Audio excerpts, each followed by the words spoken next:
And the Trump administration directed that Defense Department funds be used to ensure U.S. troops were paid on Wednesday during the government shutdown. But not everyone working for the Maine National Guard received a paycheck.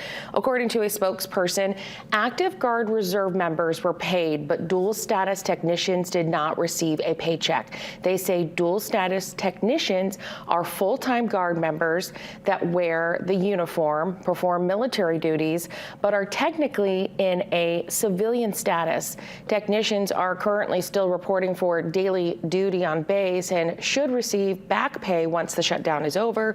The spokesperson also says traditional Guardsmen who drill one weekend per month and an additional 15 days throughout the year will be paid for October, but that payment may be delayed a few days. They say the majority of civilian employees have been furloughed, with some still working as accepted employees.